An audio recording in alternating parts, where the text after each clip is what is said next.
Leffen put the fire out entirely. Yeah, Leffen can easily, if he gets within, it's like the next grab versus okay, and Mango catching the roll in, looking for a tech on the platform, doesn't quite get it, but that forward smash is huge. But with the rock transformation coming out, I don't know. What was that trade? Well, one way or another, I think it was up tilt, but I've never seen a forward B trade with up tilt. Yeah, I actually know how that happened. I actually think Leffen maybe he should have. Mango's going in! Oh my goodness, this is so questionable. Risky. Wow, the reverse shine turnaround grab. Yeah, and Leffen's getting cool 30%. Wow, yes. Mango, no fastball. The Silent Spectre, no tournament winner. He almost, but that up smash is going to close it out. Oh my goodness gracious. Falco's up smash not commonly considered a kill move. Goodness gracious, we've got a Game 5, Toph. Wow. Game 5 Leffen Mango. You love to see it. You love to see a Game 5. I feel like the best Mango Leffen sets go to Game 5. And this has just been harrowing. This feels like... Yeah, I don't know. This feels exhausting. There's a feeling here, Toph. This feels exhausting. I bet that the viewers can feel it themselves. Yeah. You can see it on their faces. Yeah. In a way that, right, like very few other tournaments have had this kind of feel in a loser's finals. Yeah. Especially with, like, you know, Spacey's Marth. Yeah. Sometimes you feel it with, like, an Axe Hungry box where that's, or, like, you know, when Armada was still playing, you've got, like, we know that a young Link, down there! And that should be easy. Yeah, it's so easy on Battlefield to set that up. Actually, kind of, man. Beautiful drift away by Mango to not get hit by that shine. And this is actually a pretty crazy losers run so far by Mango, and being up a stock here, I feel nothing short of shocked. Yeah. Yeah, that is absolutely the case. After the Fiction set, after the first set between these guys, yeah, like, what are you doing here, Mango, is a question I'm asking. He down to this? Not quite. But he's not getting caught by the side B, and that's like the reversal that you don't want to get hit by for the Falcon in that spot. Sneaking to the ledge. Good recoveries from Mango. Good techs. Some of the defensive play we actually saw in the H-Box set now is coming into play. There's that air dodge, too, that he was using to great effect against Fiction, but he's not able to land on the stage. Leffen evening up the stock count. Yeah, 3 stocks apiece, and both players staring down the barrel of defeat at 3rd place. I feel like this tournament means a lot to both of these gentlemen, Toph. Yeah. Mango's been waiting for a big win for a minute.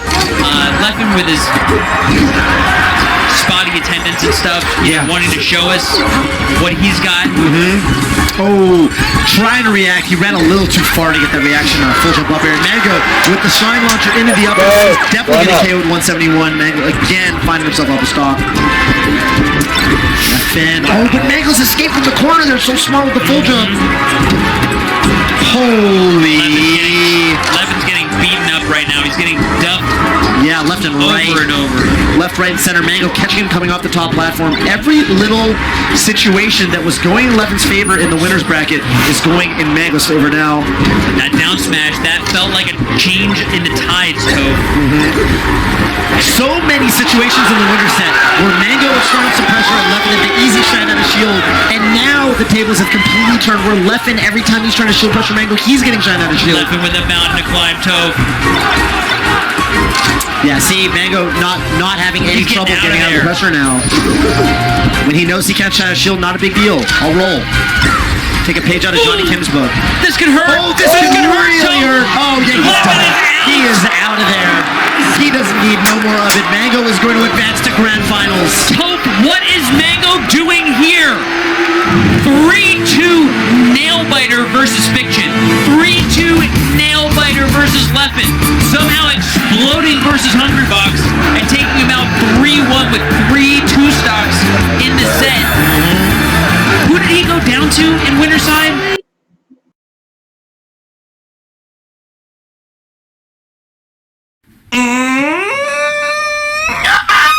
Anthony, Minnie, did you guys have a problem when I ordered that vegan burger at Bo? Oh, I forever hate you. What the f***? Bruh, we go to one of the nicest steakhouses in America, and you get a vegan burger. You're a vegan, Eli? No! Here's my reasoning, right? Here's my reasoning. I cannot enjoy just red meat. So you chose no meat. Yeah. Let me set the story here. We take Eli to one of the nicest steakhouses in America to let Eli experience how good steaks are. We get there, Eli doesn't order a steak. He doesn't even order meat. He goes for a vegan burger. And I've never been more disappointed. Dude, To be fair, the vegan burger was good. I will say that. But The steaks were expensive, right? we were paying for I it. know. I still You know can't that. say that. I'm gonna do what's called a pro gamer move. What? I'm gonna say the N-word. No. Okay, dude. We were seconds into this video, Eli. Seconds. I'm gonna say N-word. Cut the intro. At least wait for a minute.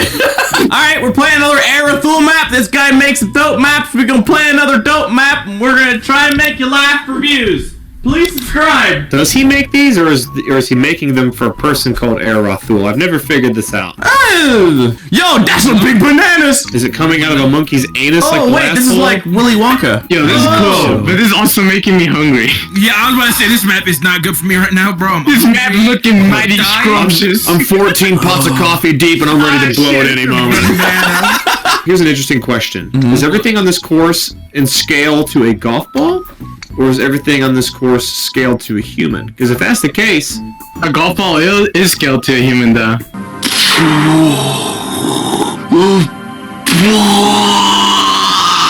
Is it bad that I've actually never been golfing? I mean, me it's neither. not a bad thing. What's a social life? Friends? Just Am I right? never been active. I've only recently just started going on dates. What the fuck? Shout out loneliness. Yo, shout out. Yeah? Grizzy, this map is just like tempting my diet. It's just... Oh no, same. this is a Literally thinking of mistake. Every type of dessert I can get right now. A nice Cheat on your lava diet. cake. A nice block of lard from Walmart. Oh, God, doesn't get much better than that. Oh, why is there Pineapple on a pineapple? pizza? Oh, yeah, baby, yeah. You're disgusting. No, it's delicious. You're just uncultured. Yeah, you're uncultured, Grizzy. Wait, Eli, you with me on this? Yeah. Oh, that's my boy, that's my boy. Eli, you've forever been forgiven about the veggie burger. Or vegan burger, okay? What's wrong with the vegan or veggie burger? Hello? We're gonna pay for you to get one of the best steaks in the country.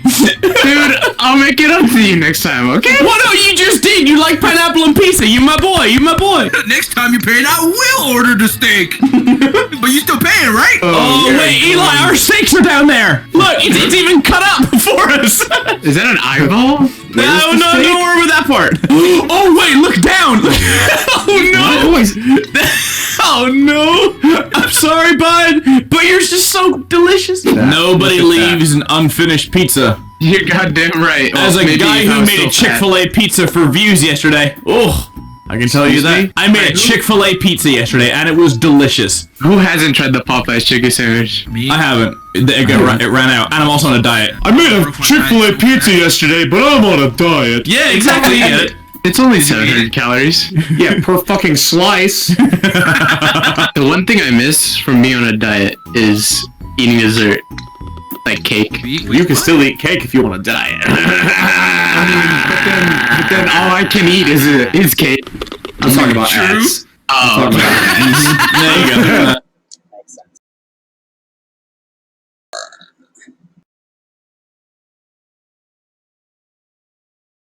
Hey, look! There's an audible over there! Whoa, are they rare? I hear it only appears once every other month. Oh man, it ran away. It's okay, we can just go to audible.com/domics or text domics to 500 and get a 30-day trial with a free audiobook and 2 Audible originals. I still wanted to catch the Audible. Come tell us a story. I've been playing too much Pokemon Go lately. Yeah, I see that there's this revival of Minecraft, and everyone's back to playing Minecraft while I'm playing Pokemon Go at 1 in the morning on a weekday because I know normal people are in bed by that time and can't defend their gyms. For those of you unfamiliar with Pokemon Go, which is probably not a lot of you because it was huge a couple of years ago, and I'd say it's still pretty big now, but not as intense as it was when it first came out. In its initial release, I'm gonna be honest, I thought it was pretty lame. It didn't seem like there was much to do. And I know a lot of you agree because you probably played it for a few weeks or a few months with your crazy mystic pride, and then you dropped it within a year. But it was understandable. They only had the original 150 Pokemon at first. I heard gym battles were pretty unbalanced, and they didn't even have raids until like a year later. I never bothered with it. Plus, I didn't have a good data plan, and I wasn't about to upgrade just to play a game I wasn't interested in. Well, now I'm on that unlimited. So a couple of weeks ago, I decided to try it out for the first time. I figured it would get me out of the house more and make the best of the weather before winter comes. Which in Canada, if you didn't know, starts in October. So I downloaded it and was instantly hooked. I've been going outside every day, exploring nearby neighborhoods. I've discovered parts of my city I didn't know existed because I never had a reason to go to those areas. It's even brought me back to areas of my childhood. Look, that's where I took swimming lessons and where that kid taught me the Pokemon glitch. I understand what I am. I am a gamer at heart. I don't like going out for runs just because it'll make me healthier, but if it means being able to hatch these eggs for rare Pokemon, then yeah, I'm down. I don't know, I just find it difficult to do things or go to places unless there's a real purpose or unless it's a game. Hey, you wanna go for a walk and get some air? Nah, I'm good. Kinda tired, and I'll just be a buffet for the mosquitoes. I'll pass. Is it the one by the library or the clock tower? Did you just say library? Clock tower! Alright, let's go, go, go! It's library. I told my friends that I started playing and was pleased to find out that nearly everyone has played before. So I convinced everyone to start playing again. And Pogo is definitely more fun when you roll out with a squad. It's actually kinda scary sometimes. I stopped by a park one time on the way home just to roll the gym, and there was a Raikou raid happening, a legendary Pokemon. Obviously, I couldn't solo it, but I thought, I wonder if I wait just a bit, maybe so. And just then, 2 SUVs pull into the lot, each full of people. Adults, mind you. You think Pokemon Go is a kid's game? Nope. I see people close to my age range playing this game way more than children, okay? Kids are casuals because they have curfews and don't have their driver's license. So this squad parks beside me, surrounds me actually, because you can't reach the gym otherwise. And they're obviously not here to play on the swings or play hopscotch. Okay, but they're definitely here to raid too. I checked the raid status and there's like 9 people in the queue, so I hopped my level 25 ass in there with them. All instinct, all level 40. My attacks only tickled at best and I got carried hard, but it's all good. I still got that Raikou. Thanks, bye! Playing late at night did lead to some scary moments. Claire and I went to claim a nearby gym one night to collect some coins. When you defeat a rival gym, you can then hold that gym with your own Pokemon, and for every 10 minutes that they defend that location, you earn 1 coin, for a maximum of 50 a day, which equals to about 50 cents. Which is enough to afford nothing in the shop, so you can see why we're out at night like vultures trying to secure our spots. Sure, I have a job and I can just use real money to buy in-game coins and pay to win, but for the competition of being able to deny those free 50 coins from other players, I gotta play that game. I'm sorry, I gotta play. Anyway, we just finished beating the gym and we're about to put our tanky boys in when all of a sudden 2 cars pull into the lot. Not the same ones from earlier. And my dumbass first thought was, oh shit, I hope they're not here to take our gym. You're probably playing too much Pokemon Go if you're hoping people who go to the park at night are there to deal drugs and not to deny you your opportunity to earn in-game currency. I mean, I guess drug dealers can play Pokemon Go too. But no, they were definitely not here to play Pokemon Go. They step out of their cars and walk towards each other and start talking. I can't make out what they're saying, but one guy had a flashlight and he was pointing it rather aggressively towards my car, as if we weren't part of the agreement of their meeting or something. Hey, who's this, huh? I thought I told you to come alone. No, they're not with me, is my assumption of their conversation. And after a few minutes of this, they both get into one of the cars and drive out of the lot, leaving the other car behind. My first instinctual thought, there's a dead body in there, let's get the f*** out of here. So we also pull out of the lot and drive off. But as we're leaving the park, I realized that they didn't entirely leave and were just idling down the road. I drive the other way, and they start following us. Alright, well now I can't head straight home or else they'll know where we live and murder us for being witnesses, so I'm just gonna drive aimlessly in whatever direction and maybe they'll leave us alone. They eventually turn at an intersection and stop following us. Wow, that was kind of freaky. So how's our tanky boys doing? For the next couple of days, the car that they left behind was still there. What I found out, and I don't know if this is true, but apparently your car won't get towed if there's no license plate on it, which the car didn't have. My assumption is that whoever's car it was probably visiting their friend and had nowhere to park, so they thought this loophole could work. I don't know if they got ticketed, but they definitely didn't get towed because that car was there for at least a week. I don't know how long Pokemon Go is going to be hyped for me, but I do really want to make my board game cafe become a Pokestop. And sadly, it seems like nominations are unavailable for my area, but if anyone has any hookups, yeah, let me know. Well, would you look at the time? It's Vulture o'clock, and that gym looks pretty decayed. Alright, see ya! If you have long commutes to work and school, or if you're on one of your Pokemon Go walks, Audible is a great way to keep you company. With the Audible app, you can enjoy your audiobooks wherever and whenever you please. They're yours to keep for life, and you're able to re-listen to them even if you cancel your membership. As a member, you'll receive 3 credits every month, which you can spend on 1 audiobook and 2 Audible originals, regardless of the price. Some audiobooks I recommend are Talking to Strangers by Malcolm Gladwell, Failure is an Option by H. John Benjamin, or how about getting into the Halloween season with The Conception of Terror, Tales by M.R. James. Once again, that's audible.com/domics or text domics to 500-500 for a 30-day trial and credits to an audiobook and 2 Audible originals. Enjoy, and see some of y'all soon for the Scribble Showdown tour.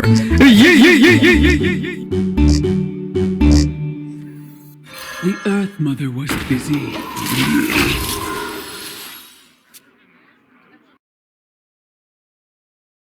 Today's episode is sponsored by Wizards of the Coast. You know how they say nothing's new? That everything has already been done before? Well, today, right now, in the opening seconds of this video, all of us are going to create something that's never been seen before in the history of the universe. No joke, not clickbait in the slightest. In order to do this trick, you're gonna need a regular deck of 52 playing cards. Easy. Pause this video now, run out, go grab them. I'll be right here. You didn't even pause the video and I was just standing there silently. Here you go. You got it? Great. Awesome. Now, all you need to do, start shuffling. Start shuffling those cards as I talk to you. Really randomize the order of those cards. You'll notice that I'm really bad at shuffling cards here. They're flipping all over the place. This is about as good as I can get. I'll show off how good I am at the old, like, dual bridge shuffle here. Okay, that was good. But this... I can't do it. Hopefully yours was a little bit better than mine. So, to continue this trick, we don't have to. You're done. In your hands, right now, you have something the universe has never seen before. No, not just a deck of cards, but a sequence of cards that is entirely unique. One that, in all probability, has never before existed on the face of planet Earth. It's pretty amazing, right? Right? You find that pretty amazing, don't you? Oh, are you not impressed by just shuffling a few cards? Well, excuse me for trying to get you to create something entirely original. Don't see many other YouTube channels get you to do that. Cut to the intro!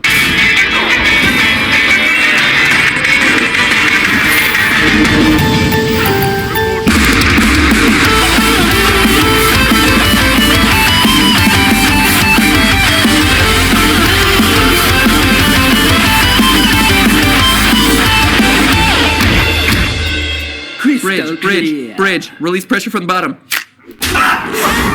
Hello, Internet! Welcome to Game Theory, the show that goes through calculators faster than a Magic Tournament grinder goes through card sleeves. First, let's talk about that cold open, shall we? It seems weird what I just kind of presented you with, right? That something as mundane as a deck of cards would be able to produce something that is entirely unique, but consider this. Whenever you shuffle a 52 card deck, the number of possible combinations for that deck is over 80 million trillion trillion, trillion, trillion, trillion, and then take that number and multiply it by another trillion. That is more than the number of atoms in and on planet Earth. If every single person on Earth took a deck of cards and just started shuffling it 1,000 times every day for the rest of their lives, the odds of one of them winding up with a deck sequence that randomly matches up with the same random deck sequence of cards that you hold in your hands right now is still less than 1%. That is every single person on planet Earth 1,000 times a day for the rest of their lives, under 1%. And that's just the possibilities for one 52-card deck of cards. Imagine what you could do with something bigger, like, say, the granddaddy of all card games, Magic the Gathering. Cue the cool card transition. So today's episode is sponsored by Wizards of the Coast and their new online card game Magic Arena, which is great because it gives me a chance to redeem myself when it comes to online card games. You see, I'm kind of new to this world, and truth be told, I am not very good. Damn it, he blocked it. What? No! I hate effing card games. This sucks. Damn it. Damn it, and it reflected. No! I hate everything. I hate card games. Reflected! Oh, God! I told you! The worst. I hate it! I hate everything! I'm done! Not sure if Wizards knew about this when they contacted me about the episode, but in concept, I should be good at this game, right? Magic is a card game. It all boils down to math and statistics. So today, I wanted to figure out a way to outsmart the game of Magic. I want to dedicate a sponsored episode of this, Game Theory, to just make me a better player, to use our research and over-analysis skills to discover an optimal strategy so, quite frankly, I can suck less. That's it. That's all I want. Is that so much to ask? Can math make you a better Magic player? If you're a noob like me, can statistics and probability help you to compete in the major arenas? Will I become the new Magic World Champion and get my face commemorated onto a super rare commemorative card? No, certainly not those last ones, but heck, it might work for you. And you know what? That makes it worth sticking around. For those of you who are unfamiliar with Magic, the game has been around since 1993, and it currently has more than 20 million players worldwide, which means it's basically setting the standard for all trading card games to follow. Each player starts off with 20 life points and a deck of at least 60 cards. Unless, of course, you're playing Draft, or Sealed, or Commander, or etc., etc. There's a lot of different ways to play this game. You win, very simply, by getting your opponent's life down to 0 via various summons, like zombies and dragons and bears, oh my! Or, my personal favorite method, by milling them out, which means getting them to draw their last card. It's as simple as that. Well, okay, it might not be that simple. There's a lot more nuance to this whole thing, but you know what? We're gonna cross that bridge when we come to it. So if we're gonna use scientific reasoning to become a master of the cards, we need to break this game down to its purest fundamentals. Magic is what's known as an imperfect game. Now, I don't mean that this game sucks. I mean, first off, it doesn't, but even if I did mean it that way, there is no way that the brand would ever let this episode see the light of day if that's what I really meant. No, by imperfect, I mean that Magic is a game where you, as the player, only have partial information. Consider as your counterexample chess or checkers. You see all of your pieces as well as all of your opponent's pieces and know how all of those pieces can move at any given point in time. They are perfect games. You are working with perfect knowledge. Everything that can be known is known by both players all the time. Your ability to win chess or checkers or any other perfect game comes down to you using your knowledge more effectively than your opponent. But games like Magic are all about imperfect knowledge. Sure, you know what's in your hand and what you have in your deck, but the order your deck is shuffled in? No clue. What your opponent has in his hand or in his deck? Unclear. Your ability to win in Magic really depends on two things. A combination of strategy against your opponent and chance against the odds. Outsmarting your opponent while still drawing decent enough cards to make the right moves at exactly the right time that you need them. So, how do we use math then to better our odds of winning? Well, let's start with overcoming that first variable, chance. Not everyone can possess the soul of an ancient pharaoh and tap into the heart of the cards, which allows them to get exactly the card that they need right when they need it, but in Magic, you can stack the deck in your favor, literally. Unlike the imperfect game of poker, for instance, you build your own deck of 60 cards and bring that deck into a duel in Magic, meaning that you can fill that deck with duplicates of cards that you want to be more likely to draw when you're in the middle of a battle. You overcome chance using probability. For a real-world example, let's look at the deck that won one of the biggest Magic tournaments recently, Mythic Championship 3 in Las Vegas, where nearly $1 million of prize money was up for grabs. There's the deck. Now, you may look at this list and not recognize any of these cards, but one thing that you'll immediately notice is that there's a lot of redundancy here in this deck, with practically every card having at least one, and sometimes up to 3 other duplicates in that deck of 60. And for players who are more experienced in Magic, you'll notice that even the cards that are one-offs actually seem to function similarly to other cards that are already in the deck. Cynic Guildgate, for instance, is just there to serve as an additional, though slightly weaker, extra blue-green mana source, because he is already maxed out on Breeding Pool and Hinterland Harbor. Blink of an Eye, Callous Dismissal, also one-offs, but do very similar things for the deck. Now, think back to what we just did in the intro. If your 60-card deck of Magic has all unique cards, that's 8.3 times 10 to the 81st possible deck orders. That is a huge number. But with all the duplicates that you see in this championship-winning deck, its creator, Matthias Leverato, has knocked that down to 8.1 times 10 to the 63rd possible permutations. Now, that is still a massively huge number, right? Sure, it is, but the percent change from this first number to this new one is actually him reducing variability by almost 100%. He reduced the effects of chance on his deck by nearly 100% simply by duplicating a good number of the cards. Some decks take this redundancy to the extreme to ensure that they can shrink the possible permutations down even further.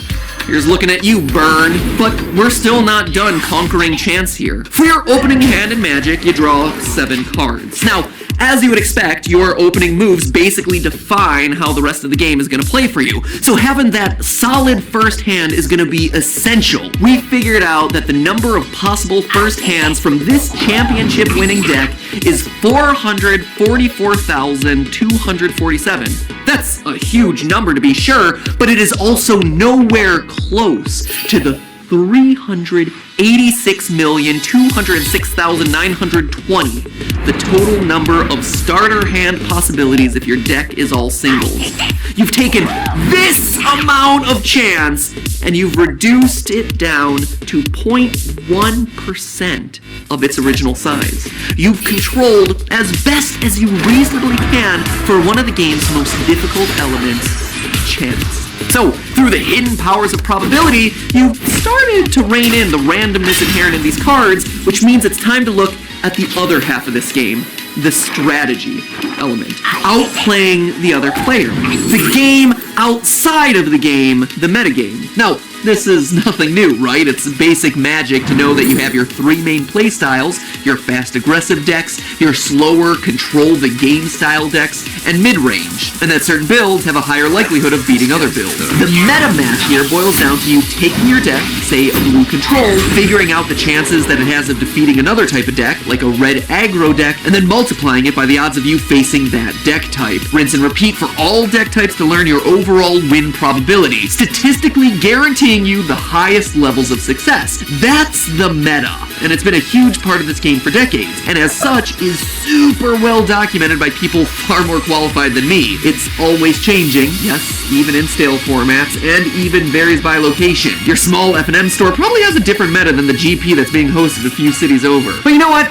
I'm more interested in going one step further, because for all the math and probability that's inherent in this game, there's something that we haven't talked about yet. Not just playing the game, but playing the player. The meta. metagame. In any imperfect game, knowledge is power, and so I don't know about you, but I'm gonna opt to have as much knowledge as humanly possible. Having more knowledge about what your opponent has in their hand is ultimately gonna get you the edge that you need to win. Should you play that game-changing bomb, or does your opponent have something in their hand that's likely to nullify it? It's decisions like that that ultimately determine the winner. But how do you get that sort of information? I mean, sure, there's cards that you can use that'll allow you to directly look at your opponent's hand, or heck, even their entire deck, but maybe you don't want to waste resources on those sorts of cards. So instead, why don't you go directly to the source, the player themselves? It's not about math, it's about man, or woman, or heck, even machine. I don't know about you, but I don't discriminate when it comes to winning. In other card games, the information that you read off your opponent is called their tells, or the signals that they're giving you, either with their body language or the words that they're using. It gives you the tips that you need in order to understand what's actually in their hand. Same goes with Magic, where tells can give top players the edge over their opponents, often leading to the difference between a win and a loss. I know how this one's gonna play out. Now, some tells are gonna be specific to Magic and some aren't, right? The most common tells across any imperfect game have to do with the level of tension that you're holding in your body. When you're up against the ropes, or you've got a hand with nothing in it, well, that's gonna be a tense situation, right? Stressed out players tend to hold their cards slightly higher because their muscles are involuntarily clenching under the pressure, meaning that their arms are gonna be closer to them, their shoulders are gonna be higher, and when they're touching their cards, they're involuntarily gripping them harder and closer than usual. It's a defense mechanism. They're trying to protect themselves by balling up. Chris here, for instance, is a nervous wreck. I mean, look at this guy. Jeez, loosen up. Don't become a poker player, buddy. And proof and concept, let me borrow your cards here. What's he got in his hand? Literally nothing. Nothing. He knows that Amy's got him on the ropes. Here you go. Thanks. No problem. Just trying to save you time. Wrap this one up and get back to work, shall we? The face is obviously another big tell. Players who can't figure out their next move or are just unsure about it tend to continually check their cards as they look for an answer that quite simply isn't there. Whereas if someone isn't going back to their cards as often, they're confident in their next moves, and so playing defensively is likely going to help you win the day. Players' lips also tend to be pressed together instead of relaxed when they're down on their luck. And if you ask them a question, they're less likely to be able to answer in one fluid sentence, because they feel distracted. As humans who've evolved with survival instincts, we also tend to protect ourselves when we're feeling vulnerable. So players without a strategy or just a bad hand are more likely to touch their wrists, touch their neck, touch their face, because they're involuntarily trying to protect themselves. Also, be on the lookout for nervous energy coming through leg movements as well. On the other hand, players with strong cards are often excited to execute their strategy, raising their blood pressure and making them flush. Like, they will actually turn a little bit red. Players, meanwhile, who feel like they're at an advantage, also tend to lean forward in their seat as they're excited to get to their next round. And one last one, it's actually really hard to naturally smile when you're losing. So a fully relaxed smile is often a tip-off that the player that you're against is feeling genuinely confident. While any one of these individual tells alone might not be giving away the secrets to your opponent's strategy, they do give you more information than you had before about who you're playing with and how they feel about their situation at any given point in time. But Matt Pat, I hear you saying, that's all fine and dandy information if I'm sitting across from my opponent, but I live in the middle of nowhere, and I have no friends around me who I can physically play with, so instead I play Magic Arena. How can these sorts of tells help me when I'm playing a computer game? Well, first, let me make it clear, I hear you. I too spent most of my gaming life solo playing multiplayer games. Ain't no party like an all-AI Mario Party, because an all-AI Mario Party means you have computerized friends whenever you want that will never leave you.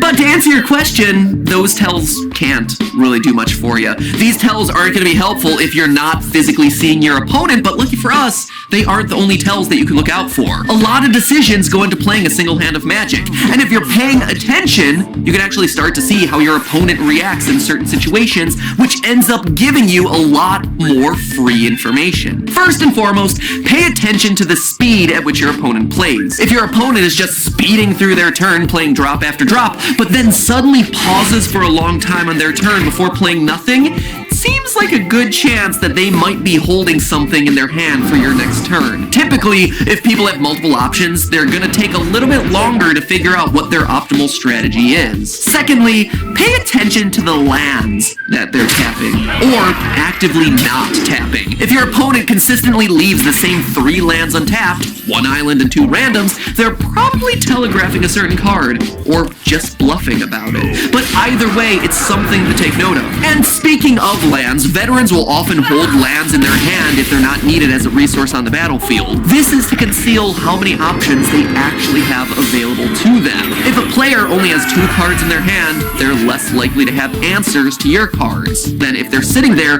with a full grip of, say, 6 or 7 cards. Third, has your opponent passed turn after turn and only interacted with your play?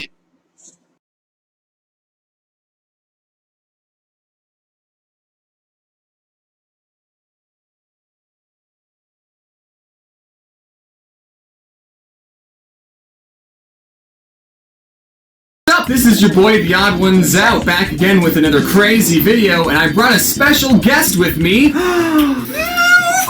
If you behave and do your math homework, I can give you this dog treat. Boof will be here for the remainder of this video. Probably should have started out a better intro. Hello everyone, welcome to a video where I show you some fun things that you can do on a TI-84 graphing calculator. I hope you guys still have these ones, because this is going to be a useless video if you're not using these calculators. Flip, are you okay? Now some of you might be saying, James, what if I'm rich and I have this calculator? If you have one of these calculators that's all fancy and has a backlight, then this video is not for you because I don't know how to work this one. My mission is to make sure no one is bored in math class, because when you're playing on your phone, the teacher's like, hey, you, get off your phone. You're supposed to be paying attention. But then if you're playing on a calculator, the teacher's like, oh, look at this kid who's...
I'm at TISCon 2019, joined right now by Skara with coverage brought to you by Alienware. The crowd's going crazy from behind us.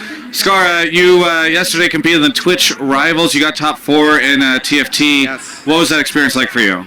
It was super fun. I actually really liked it. It was actually a little bit nerve-wracking going in because essentially it's so hard to break into the final 8 because you have to average a score of 2 across all 3 games, but I was fortunate enough to make it in.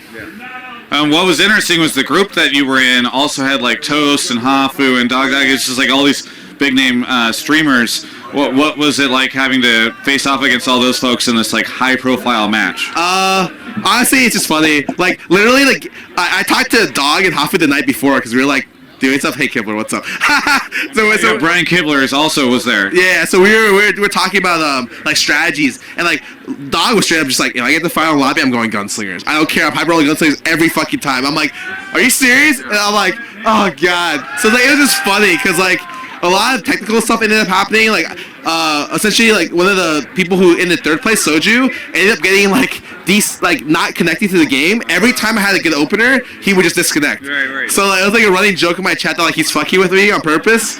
I don't know. I just really liked it. I came in with like a really good plan. Like if I had gone over it a little bit more, like I pretty much would have told you I would have made top 8 regardless. Yeah. Because I had a much different idea of how to read the meta than anyone else. Mainly because everyone's unprepared. What was that read? Because I feel like everybody was just going the same shit. I played more brawlers and void sorcerers. Like I played brawlers and void sorcerers, and wild shapeshifter sorcerers. I did it differently than like because no one else prioritizes brawlers but me. Because Giant Slayer is like so popular right now. But right now, like people aren't going Giant Slayers. Actually, the best thing to go is IE. And even if you go Giant Slayers, you would need like 2 or 3, and you would need Rangers, which get shit on by the current meta, or you need high roll Gunslingers, which no one's doing because they're not brave enough except for Dog. So like brawlers are really open, and like 6 brawlers, and as well as like the 4 brawler Void Sorcerers is something that I practiced a lot before, and I'd seen. You would never know the strategy unless you saw this one PB player who's spamming it, and it's been spammed in like either China or Korea, and it's getting spammed by one NA player that was doing it before people left. And I know for a fact no one practiced on the patch. So going in, I knew 100% Knights were broken, Knight Imperials were broken, Ninjas were broken, and Wild Assassins were broken, and I was not going to do any of those. I was always going to force brawlers every game. See, the thing that's confusing me is I feel like so many people, because I also competed in it, I was out by the time you went in, but... That's not surprising. Yeah, not surprising, that's true. That did okay. The Golden Knight, I don't know what that was. Golden Knights, and people go Golden Knights main with Giant Slayer. I feel like that just beats down shifters and brawlers right now. Yeah, but it's awful because like it's like super all in, and then your backline just gets one shot by if you get touched by Frozen Heart, which is super meta, double Frozen Heart assassin, or you get touched by Kali, like your comp doesn't make any sense. It's actually like a bait to go hyper roll Knights, and I knew people were gonna do it. I knew everyone was gonna run Knights. At least 4 Knights a lobby, probably 2 or 3 assassin players a lobby, and that's why I went in. I thought I had a really good read on what the counter to the current meta was, or like something that would guarantee me top 4 every game, and I was right. But I fucked up. One of the games I got super unlucky, and the other game I fucked up. So what happened then? Because in the final 8, there was a moment where, because they go to, and you can hear everybody's voices whenever they go to their screen, and you were saying you were going to go 6 brawler, and then they were laughing, Mark and Kobe, because then when they came back to you, you suddenly had 6 brawlers. So what happened there? I wanted to go Void Sorcerers because I think that it was generally a more consistent build across everything. I didn't find the units that I wanted for it though, and instead I found a lot of Thieves Clubs, so I thought that it was a very good timing for me to just go 6 brawlers. I learned a lot though. I learned that you can't actually Thieves Club Volibear. He has to have damage items to carry against a lot of comps, and the comp is teched specifically to beat certain 6 assassin comps, but suck against 3 assassin and like tier 3 Rengar. I think J Street, who won, he hit tier 3 Rengar on 4-1, game was over. No one could beat him, guaranteed. As soon as he hits that, he's guaranteed top 2, and more than likely, it's like 80% chance he wins first place. Well, this is a fun week to talk to you because not only was there a TFT tournament, but also Riot announced that they were going to be supporting TFT competitively next year. Are you excited about that? Because it does feel like you've gone basically full TFT now. I'm like somewhat excited about it. I don't know, the thing is like the format, right? The format of Twitch Rivals is pretty bad. It's like I liked it. It's like three like rounds, and then it's like a best of 1 where it's just like the difference between first place and last place is 10 times the prize pool. It just felt like it should reward consistency. I understand it's more like hype for viewing experience, but like it's not a really competitive game at the moment. Sure. I'm more excited about their new set that they're probably going to announce in like 2 weeks, so that's what I'm looking forward to. Oh, why are you looking for the new set? You don't like this set? I think that they said they learned a lot, and I think there's a couple things. Like, honestly, I don't think there's enough diversity in the set right now. It doesn't feel like people can play enough different things. And I think going to a new set, if they can find a way to solve that, it'd make the game overall a lot more fun. What do you hope that they reduce some of the RNG in the next set? Because, like, for instance, I was on Mort's stream, and I was asking him about if they will continue to do Phantom stuff. Kimmy, where's your other 2? Your other 4? What's the other 2? Other 4? What does that mean? My girlfriends? They're not here right now. I'm sorry. No, I meant your offline TV friends. The guys around you. That's. Guys? I have 2 guys around me? Well, I do. Yeah. That's, by the way, I know what I've become involved in. Now I have 2 guys around me. Alright, so this is an official interview, Kimmy. It's weird that you kind of interjected yourself in it. I did. I just walked past and I I just want to show chat you guys, and then you guys interjected me into your interview. You keep saying you guys, but I literally have done nothing except for pass the microphone. Guys is actually just a sexist term. It's something women use to put down my sex. What? Put down sex? Women put down your sex? By the way, if live streams watching, this will be on youtube.com/Travis if you want to watch the full interview. Please leave. All right, back to the interview. But, okay, anyway, so I'm here right now with Scar again still. Oh yeah, we were talking about the RNG. Mort said he probably wouldn't create like Phantom again, or for instance. So, what, are you hoping to see less of that? I think RNG is good for the game. A lot of it. Like, no one really complains about Imperial buff, you know? Sometimes it sucks when it whiffs, but like, there's a difference between it doing good stuff and doing bad stuff. Like, Thief's Glove is an RNG thing, and it may be too strong or too weak, but I think generally speaking, everyone likes it. So like, there's ways you can create good RNG, fun RNG that people like to play around, as opposed to Phantom, where it's like, I was casting the game, literally on stage, and I was like, ha, wow, this guy's so skilled, because he's just Phantom the only carry and won the game. And that guy would have got first place if he didn't get Phantom. So I'm just like, okay, whatever, you know. But yeah, I think there are like Hex Tech plus like Phantom, a little bit problematic RNG stuff. I think that they have a lot of future TFT success is going to depend on the first expansion, so that's what I'm waiting for. Very good. Well, is there anything that you want to say to any of the fans out there? Thanks for still being fans. Woo! I've done this at the end of every interview we've ever done, and yet you still seem surprised whenever I do it. I just, like, it's because it's so routine. Like, it's so mechanical. It's like, I could have done this part. I could have done most of the interview myself, actually. Here, hold on. Yeah, do you have anything to say to your fans? Yeah, I really, like, honestly, I love my fans. And, like, thank you, Travis, so much. Oh, okay, yeah, here, okay. Yeah. It was that easy, yes, you know? Thank you, yeah. It's like, coming up with new, I have the hard creative part. I have to come up with new stuff that looks, like, you know, fresh, and, like, they haven't seen it before, so it's difficult for me. I just woke up, I just had lunch, you know? It's hard, okay? It's a struggle. Well, one of us will make money from this video, and one of us won't. So really, who's the one that's got it all figured out? Okay, so twitch.tv/Skara, Instagram.com/Skara, you have Twitter.com/Skara. Follow all that. Also, Broden is a great. Make sure you follow him at Twitter.com/Broden.